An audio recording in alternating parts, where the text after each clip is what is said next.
ನಿನ್ನ ಮದುವೆ ಆಗೋ ಹುಡುಗ ಹೇಗಿರ್ಬೇಕು?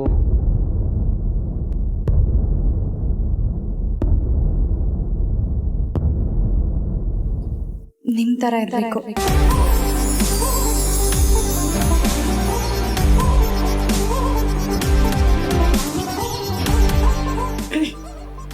ಯಜಮಾನ್ರೆ, ನಾನು ನಿಮ್ಮ ಥರ ಇರಬೇಕು ಅಂತಂದೆ, ನೀವೇ ಅಂತ ಹೇಳಿದ್ನಾ? ಸರಿ, ಆಮೇಲೆ ನಿಮ್ಮ ಥರ ಲಕ್ಷಣವಾಗಿರ್ಬೇಕು, ಒಳ್ಳೆ ಮನ್ಸಿರ್ಬೇಕು, ತಾನು ಮದುವೆ ಆಗೋ ಹುಡುಗಿನ ಕಣ್ಣಿನ ರೆಪ್ಪೆ ಥರ ಜೋಪಾನವಾಗಿ ನೋಡ್ಕೋಬೇಕು. ಹಣ ಇದ್ರೂ ಅಹಂ ಇರಬಾರ್ದು. ಕಷ್ಟ ಅಂತ ಬಂದವ್ರಿಗೆ ಸಹಾಯ ಮಾಡೋ ಗುಣ ಇರಬೇಕು. ನೀನು ಹೇಳಿರೋ ಇಷ್ಟು ಗುಣಗಳಿರೋ ಮಹಾರಾಜನಂತ ಹುಡುಗ ನಿನಗೆ ಗಂಡನಾಗ ಸಿಗ್ಲಿ ಪರ್ಲಿ.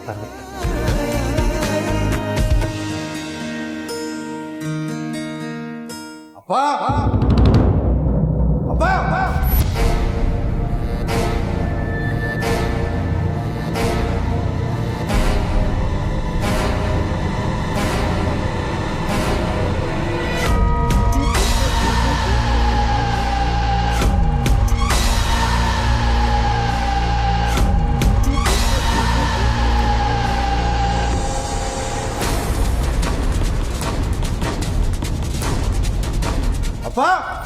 ಎಲ್ಲಿ ಅಪ್ಪ?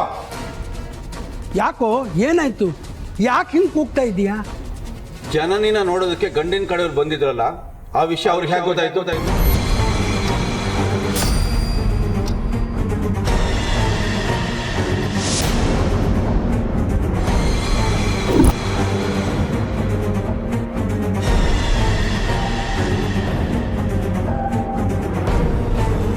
ಯಾರಿಗೆ? ಇನ್ಯಾರಿಗೆ? ನಮ್ಮ ತೋಟದಲ್ಲಿ ಇಲ್ಲ ಅಂದ್ರೂ ಕೂಡ ಬೇರೆಯವ್ರ ತೋಟದಿಂದ ಸೀಬೆಹಣ್ಣು ತರಿಸಿ ಅಲ್ಲಿ ತಗೊಂಡೋಗಿ ಅವ್ರಿಗೆ ತಿನ್ನಿಸಿ ಅವ್ರ ಜೊತೆಲಿ ಇದ್ದು ಪಂಗಳಿಸ್ಬಿಟ್ಟು ಬಂದಿಯಲ್ಲಪ್ಪ ಅವ್ರಿಗೆ.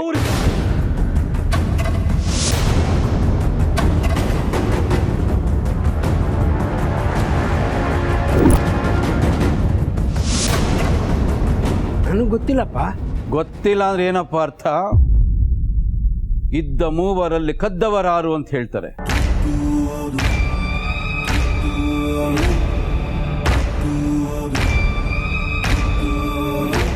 ನಮ್ಮನೆ ವಿಷಯನ ಹೊರಗಡೆ ಚೆಲ್ಲೋಷ್ಟು ಧೈರ್ಯ ನಿಮಗಲ್ದೆ ಇನ್ಯಾರಿಗೆ ಬರಬೇಕಪ್ಪ?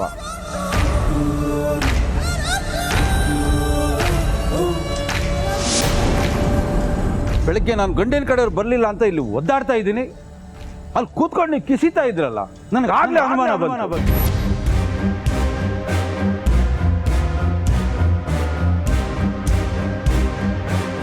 ಏನಪ್ಪ ನೀವು ಮನೆ ದೊಡ್ಡವರಾಗಿ ನಡ್ಕೊಳ್ಳೋ ರೀತಿನ ಇದು? ಆ ಮಗುಗೊಂದು ಒಳ್ಳೆ ಕೆಲಸ ಆಗಬೇಕು, ನಿಮಗೆ ಜವಾಬ್ದಾರಿ ಇಲ್ವಾ? ಆಸೆ ಇಲ್ವಾ? ನನ್ನ ಮಗಳಿಗೊಂದು ಒಳ್ಳೇದಾಗೋದು ನಿಮ್ಗೆ ಇಷ್ಟ ಇಲ್ವೇನಪ್ಪ?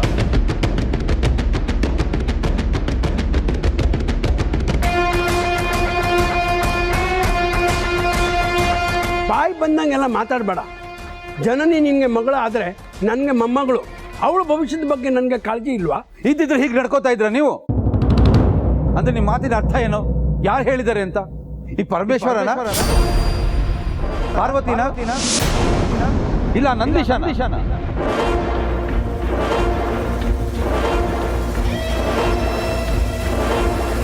ಇವರೆಲ್ಲ ಈ ಮನೆ ಮಾನ ಉಳಿಸಿದವರು, ಈ ಮನೆತನದ ಗೌರವವನ್ನು ಕಾಪಾಡಿದವರು.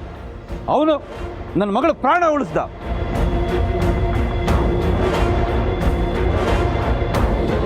ಇಂಥ ಒಳ್ಳೆ ಮಕ್ಕಳ ಮೇಲೆ ನಾನು ಅನುಮಾನ ಪಡಬೇಕಾ?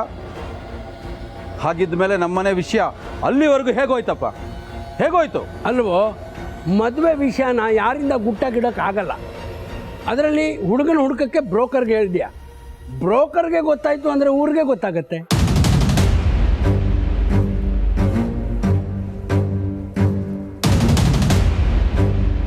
ಅದರಿಂದ ಅಖಿಲ ರಘುಗೆ ವಿಷಯ ಗೊತ್ತಾಗಿರುತ್ತೆ.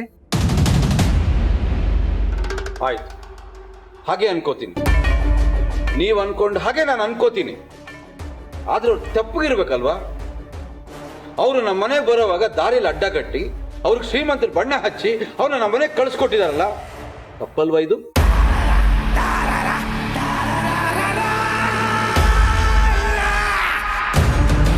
ಅವ್ರು ಯಾಕಪ್ಪ ಈ ರೀತಿ ಮಾಡ್ತಾರೆ?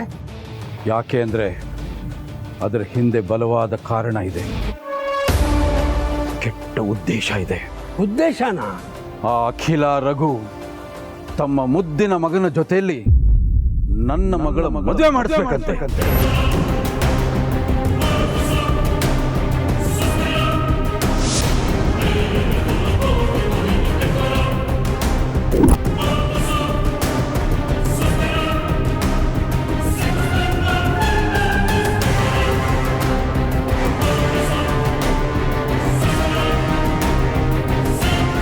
ಅದಕ್ಕೋಸ್ಕರ ಇಂಥ ಮನೆ ಹಾಳು ಕೆಲಸ ಮಾಡಿದ್ದಾರೆ ಅವರು.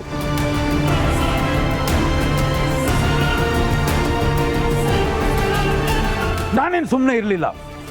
ಮುಖದ ಮೇಲೆ ಹೊಡೆದಾಗ ಅಲ್ಲೇ ಹೇಳಿದ್ದೀನಿ, ಈ ಜನ್ಮದಲ್ಲ 7 ಜನ್ಮದಲ್ಲೂ ನಿಮ್ಮ ಮಗ ನನ್ನ ಮಗಳ ಜೊತೆ ಬೆರೆಯಕ್ಕೆ ಸಾಧ್ಯನೇ ಇಲ್ಲ ಅಂತ.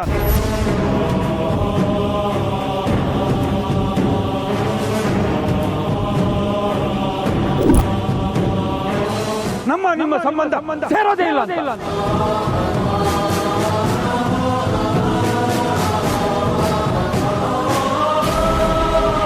ಅಂದ್ರೆ ಅಖಿಲ ರಘು ನಿನ್ಗೆ ಸಿಕ್ಕಿದ್ರಾ? ಅವ್ರು ಯಾಕೆ ಸಿಗ್ತಾರೆ? ನಾನೇ ಹೋಗಿದ್ದೆ. ಇಲ್ಲಿ ಬಂದು ಹೋದ್ರಲ್ಲ ಗಂಡಿನ ಕಡೆಯವರು, ಅವ್ರ ಹಿಂದೆನೆ ನಾನು ಹೋದಾಗ್ಲೇ ಗೊತ್ತಾಗಿದ್ದು ಅವರೇ ಈ ಸಂಬಂಧ ಹಾಳು ಮಾಡಿದ್ದು ಅಂತ.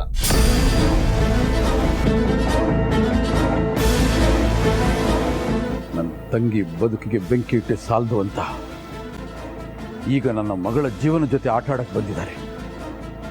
ಅವ್ರಿಗೆ ನಾನು ಸವಾಲು ಹಾಕಿ ಬಂದಿದ್ದೀನಿ. ಇನ್ನು 4 ದಿನದಲ್ಲಿ ನನ್ನ ಮಗಳ ನಿಶ್ಚಿತಾರ್ಥ ಮಾಡ್ತೀನಿ ಅಂತ.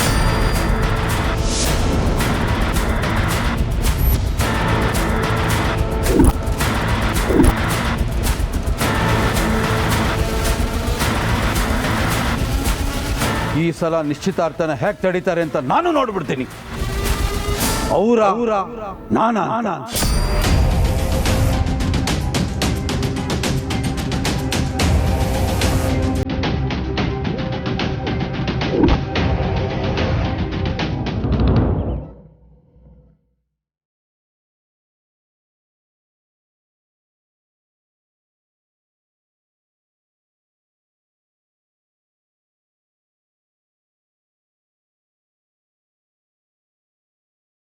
ರಘು, ಅದ್ ಯಾವ ಜನ್ಮದಲ್ಲಿ ಏನ್ ಪಾಪ ಮಾಡಿದ್ವು ಏನೋ, ಅದಕ್ಕೆ ಈ ತರ ನೋವು ಅನುಭವಿಸ್ತಾ ಇದ್ದೇವೆ.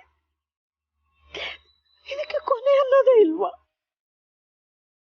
ನಾವು ತಪ್ಪು ಮಾಡಿಲ್ಲ ಅಂತ ಅದೆಷ್ಟು ಸಲ ಹೇಳಿದ್ರು ವೀರಣ್ಣ ನಂಬ್ತಾನೆ ಇಲ್ಲ. ಮತ್ತೆ ಮತ್ತೆ ಚುಚ್ಚಿ ಮಾತಾಡ್ತಾನೆ ಇದ್ದಾರೆ, ನಮ್ಮನ್ನು ನೋಯಿಸ್ತಾನೆ ಇದ್ದಾರೆ. ಇನ್ನು ಎಷ್ಟು ದಿನ ಅಂತ ಈ ನೋವನ್ನ ತಡ್ಕೊಂಡಿರೋದು ರಘು? ನನ್ಗನ್ನಿಸ್ತಾ ಇದೆ ನಾವ್ ಈ ಊರಿಗೆ ಬಂದು ತಪ್ಪು ಮಾಡ್ಬಿಟ್ವಿ ಅಂತ. ನಾವಿಲ್ಲಿಗೆ ಬರದೇ ಹೋಗಿದ್ರೆ ವೀರಣ್ಣ ನಮಗ್ ಸಿಗ್ತಾನೂ ಇರ್ಲಿಲ್ಲ, ಚುಚ್ಚು ಮಾತಾಡಿ ನಮಗ್ ನೋವು ಕೊಡ್ತಿರ್ಲಿಲ್ಲ, ನಮ್ಮಿಂದ ಅವ್ರ ಮನ್ಸಿಗೂ ನೋವಾಗ್ತಿರ್ಲಿಲ್ಲ. ಆದಿ ಪ್ರೀತು ಹೇಗೋ ಅವ್ರ ಮನಸ್ಸನ್ನ ಗೆದ್ದು ಜನನಿನ ಕರ್ಕೊಂಡು ಬರ್ತಿದ್ರು. ಅಖಿಲ, ಆಮೇಲಾದರೂ ಜನನಿ ವೀರಣ್ಣನ ಮಗಳು ಅಂತ ನಮ್ಗೆ ಗೊತ್ತಾಗಲೇಬೇಕಿತ್ತು. ಆದಿತ್ಯ ಪ್ರೀತಿ ಇಬ್ಬರು ನಮ್ಮ ಮಕ್ಕಳು ಅಂತ ವೀರಣ್ಣನ ಗೊತ್ತಾಗಲೇಬೇಕಾಗಿತ್ತು. ಆಗಲೂ ವೀರಣ್ಣ ಹೀಗೆ ರಿಯಾಕ್ಟ್ ಮಾಡ್ತಿದ್ದ. ಜೊತೆಗೆ ಜನನಿ ಪ್ರೀತಿ ವಿಷಯ ಗೊತ್ತಾದರೆ ಅದು ಇನ್ನೇನು ನಿರ್ಧಾರ ತಗೊಳ್ತಿದ್ನೋ ಏನೋ. ಅಟ್ಲೀಸ್ಟ್ ಈಗಲಾದರೂ ನಮ್ಗೆ ಟೈಮ್ ಇದೆ, ನಾವು ಇಲ್ಲೇ ಇದ್ದೀವಿ, ಇಲ್ಲಿನ ಆಗು ಹೋಗುಗಳ ಬಗ್ಗೆ ನಮಗೆಲ್ಲ ಗೊತ್ತಾಗ್ತಾ ಇದೆ. ನಮಗೋಸ್ಕರ ಅಲ್ಲದೆ ಇದ್ರು ನಮ್ಮನ್ನೇ ನಂಬ್ಕೊಂಡಿರೋ ನಮ್ಮ ಮಕ್ಕಳಿಗೋಸ್ಕರನಾದರೂ ನಾವಿಲ್ಲೇ ಇರಬೇಕು. ಇದನ್ನೆಲ್ಲ ಸಹಿಸಲೇಬೇಕು, ಬೇರೆ ವಿಧಿ ಇಲ್ಲ. ಮುಂದೆ ವೀರಣ್ಣನ ಮನಸ್ಸು ಬದಲಾಗುತ್ತೋ ಬಿಡುತ್ತೋ ಅದು ಕಾಲನೇ ನಿರ್ಧರಿಸಬೇಕು.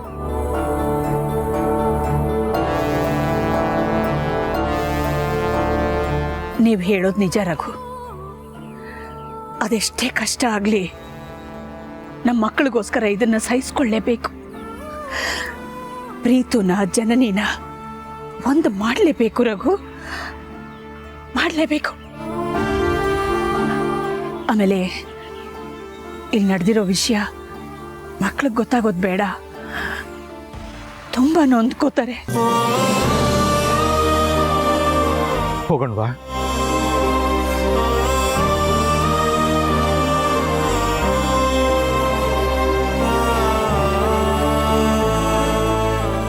ಏನಂದೆ? 4 ದಿನದಲ್ಲಿ ಜನನಿ ನಿಶ್ಚಿತಾರ್ಥ ಮಾಡ್ತೀಯಾ? ಹೌದು ಹೌದು. ಆದ್ರೆ ಇದಕ್ಕೆ ನಾನು ಬಿಡಲ್ಲ.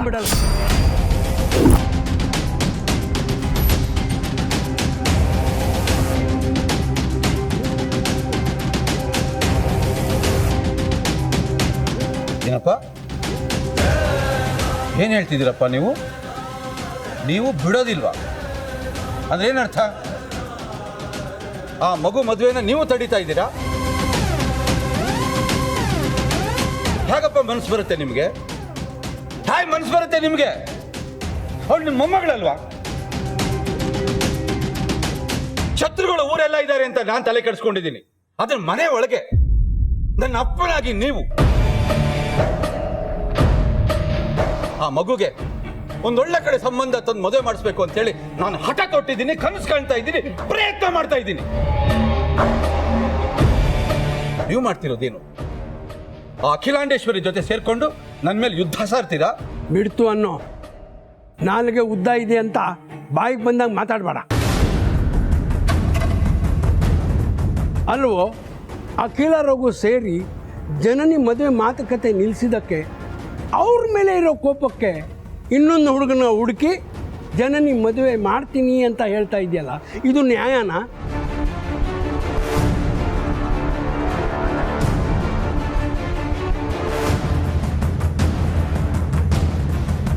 ಅದು 4 ದಿನದಲ್ಲಿ ನಿಶ್ಚಿತಾರ್ಥ.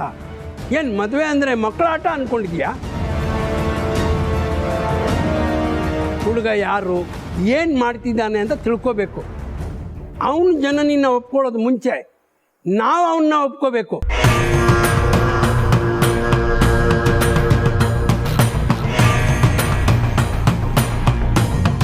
ಇಷ್ಟೆಲ್ಲ ವಿಧಾನಗಳು ಇರೋವಾಗ ಅದು ಯಾವ ಬಂಡ ಧೈರ್ಯದಲ್ಲಿ 4 ದಿನದಲ್ಲಿ ನಿಶ್ಚಿತಾರ್ಥ ಮಾಡ್ತೀನಿ ಅಂತೀಯ? ಗಂಡೆದ ಇರೋವನಿಗೆ ಮಾತ್ರ ಭಂಡ ಧೈರ್ಯ ಬರೋಕ್ಕೆ ಸಾಧ್ಯ. ನನ್ನ ಮಕ್ಕಳು ಮದುವೆ ಮಾಡಿಸೋದಕ್ಕೆ ಯಾವ ದೊಣ್ಣೆ ನಾಯಕನ ಅಪ್ಪಣೆ ಬೇಕು ನನಗೆ. ನಾನು ಒಂದ್ಸಲ ನಿರ್ಧಾರ ತಗೊಂಡಾಯ್ತು, ಮಾಡೇ ಮಾಡ್ತೀನಿ. ಯಾವಾಗ ತಡೆಯಕ್ಕಾಗಲ್ಲ.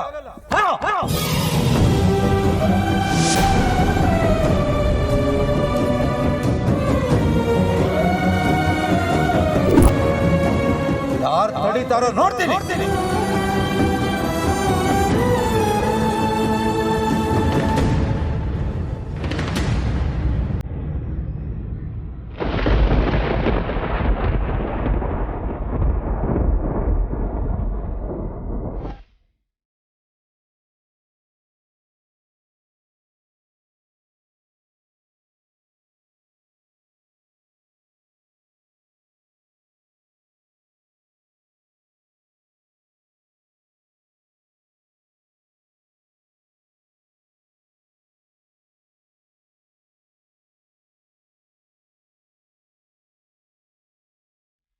ಜನನಿ, ಯಾಕೆ ಅಳ್ತಾ ಇದೆಯಮ್ಮ?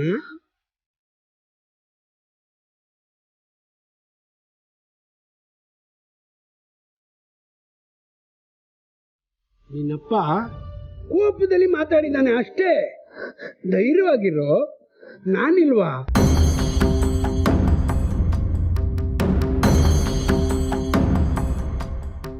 ನಾಲ್ಕು ದಿನದಲ್ಲಿ ಹುಡುಗನ ಹುಡುಕಿ ನಿಶ್ಚಿತಾರ್ಥ ಮಾಡೋದು ಅಷ್ಟು ಸುಲಭನಾ?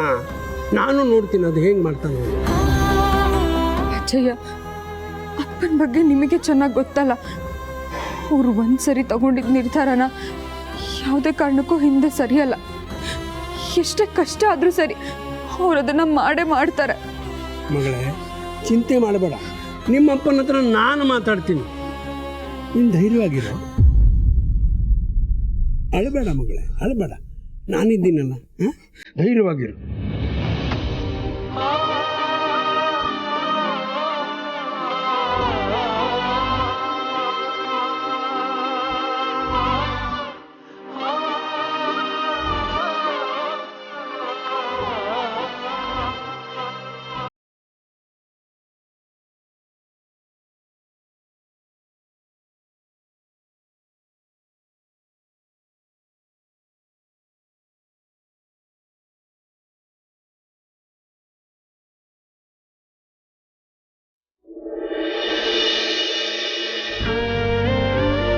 ಅವ್ರಿಗೆ ನಾನು ಸವಾಲು ಹಾಕಿ ಬಂದಿದ್ದೀನಿ. ಇನ್ನು 4 ದಿನದಲ್ಲಿ ನನ್ನ ಮಗಳ ನಿಶ್ಚಿತಾರ್ಥ ಮಾಡ್ತೀನಿ. ಈ ಸಲ ನಿಶ್ಚಿತಾರ್ಥನ ಹೇಗೆ ತಡೀತಾರೆ ಅಂತ ನಾನು ನೋಡ್ಬಿಡ್ತೀನಿ. ಅವರ ನಾನಾ? ಚಿಕ್ಕ ಯಜಮಾನ್ರೆ, ಯಾಕೆ ಈ ತರ ಇದ್ದೀರಾ? ಏನು ಆಗಲ್ಲ, ಸುಮ್ಮನೆ ಇರಿ. ಇವತ್ತು ಬಂದಿತ್ತಲ್ಲ ಜೋಕರ್ ಫ್ಯಾಮಿಲಿ, ಅವ್ರನ್ನ ಹೆಂಗ್ ಓಡಿಸೋದ್ವೋ, ಜನನಿ ಅಮ್ಮವ್ರು ನೋಡಕ್ ಬರೋ ಇನ್ನೊಬ್ಬ ಹುಡುಗನು ಏನಾದ್ರು ಪ್ಲಾನ್ ಮಾಡಿ ಓಡಿಸಿದ್ರೆ ಆಯ್ತು. ನಿಮ್ ಪ್ರೀತಿಗೆ ಏನೂ ತೊಂದರೆ ಆಗ್ದಿರಾಗೆ ಒಂದ್ ಒಳ್ಳೆ ಪ್ಲಾನ್ ಮಾಡಿದ್ರೆ ಆಯ್ತು. ನೀವು ಯೋಚನೆ ಮಾಡ್ಬಿಡಿ, ಸುಮ್ಮನೆ ಇರಿ. ರಾಜವಿಷ್ಣು, ನಾನು ಯೋಚನೆ ಮಾಡ್ತಿರೋದು ನನ್ನ ಪ್ರೀತಿ ಬಗ್ಗೆ ಅಲ್ಲ, ಡ್ಯಾಡ್ ಬಾಂಬ್ ಬಗ್ಗೆ.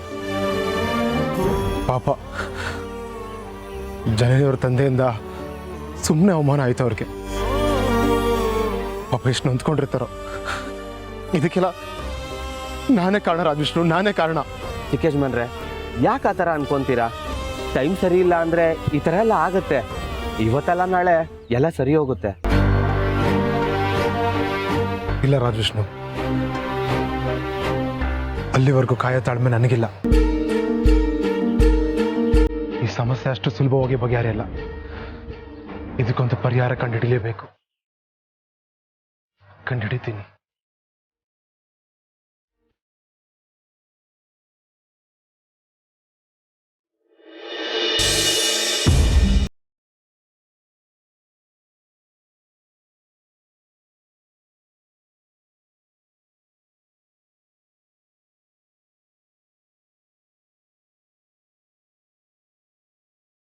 ಸಾರಿ ಅಖಿಲ, ನಾನೇ ಮುಂದೆ ನಿಂತು ಎಲ್ಲ ಪ್ಲ್ಯಾನ್ ಮಾಡಿದೆ. ಆದರೆ ವೀರಣ್ಣಗೆ ವಿಷಯ ಗೊತ್ತಾಗುತ್ತೆ, ನಮಗೆ ಎಲ್ಲ ಉಲ್ಟಾಗುತ್ತೆ ಅಂತ ನಾನು ಅಂದ್ಕೊಂಡಿರಲಿಲ್ಲ. ನಾನು ಮಾಡಿದ ಕೆಲಸದಿಂದ ಮತ್ತೆ ವೀರಣ್ಣನ ಹತ್ರ ನೀನು ಬಯಸ್ಕೊಳ್ಳೋ ಹಾಗಾಯ್ತು. ರಘು, ನಾನು ಬೇರೆ ಅಲ್ಲ, ನೀವು ಬೇರೆ ಅಲ್ಲ. ನನಗೆ ನೋವಾದರೆ ನಿಮಗೂ ನೋವಾಗುತ್ತೆ ಅಂತ ನನಗೆ ಗೊತ್ತು. ನಾನು ಯೋಚನೆ ಮಾಡ್ತಾ ಇರೋದು ಅದಲ್ಲ. ನಮ್ಮ ಮಕ್ಕಳು ಏನೋ ಸಾಧಿಸ್ತೀವಿ, ವೀರಣ್ಣನ ಮನಸ್ಸನ್ನ ಗೆದ್ದೇ ಗೆಲ್ತೀವಿ ಅಂತ ಅಲ್ಲಿಗೆ ಹೋಗಿದ್ದಾರೆ. ಆದರೆ ನಾವು ಮಾಡಿರೋ ಕೆಲಸದಿಂದ ವೀರಣ್ಣ 4 ದಿನದಲ್ಲಿ ಜನನಿ ಎಂಗೇಜ್ಮೆಂಟ್ ಮಾಡ್ತೀನಿ ಅಂತ ಚಾಲೆಂಜ್ ಹಾಕಿದ್ದಾರೆ. ಏನು ಮಾಡೋದು? ಹೇಗೆ ತಡೆಯೋದು? ರಘು, ನಾವಿಲ್ಲಿರೋದ್ರಿಂದ ನಮ್ಮ ಮಕ್ಕಳಿಗೆ ಸಹಾಯಕ್ಕಿಂತ ಹೆಚ್ಚಾಗಿ ತೊಂದರೆನೇ ಆಗ್ತಿದೆ ಅಲ್ವಾ? ಆದರೆ ಹೀಗಾಗುತ್ತೆ ಅಂತ ಯಾರಿಗೆ ಗೊತ್ತಿತ್ತು ಅಖಿಲ? ಒಂದು ವೇಳೆ ನಾವು ಏನು ಪ್ಲ್ಯಾನ್ ಮಾಡದೇ ಇದ್ದಿದ್ರೆ, ಜನನೇ ನೋಡೋಕೆ ಬಂದ ಹುಡುಗ ಅವಳನ್ನ ಒಪ್ಕೊಂಡ್ಬಿಟ್ಟಿದ್ರೆ, ಆಗ ನಮ್ಮ ಕೈಲಿ ಏನು ಮಾಡೋಕ್ಕಾಗ್ತಿರ್ಲಿಲ್ಲ ಅಲ್ವಾ?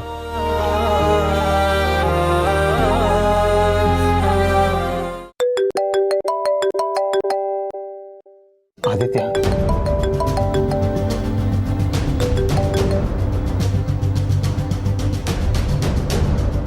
ಆದಿ, ಅಮ್ಮ, ಅಯ್ಯೋ ಓಕೆ ಅಮ್ಮ, ಯಾಕೆ ಸೈಲೆಂಟ್ ಆಗಿದ್ದೀರಾ? ಏನಾದರೂ ಮಾತಾಡಿ ಪ್ಲೀಸ್.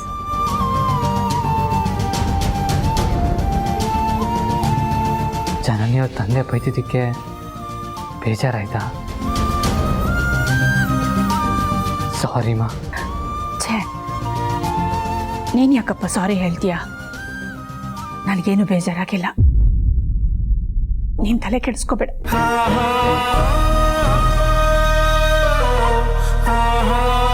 ಮನಸ್ಸಿಗೆ ನೋವಾಗಿದೆ ಅಂತ ನನಗೆ ಗೊತ್ತಮ್ಮ.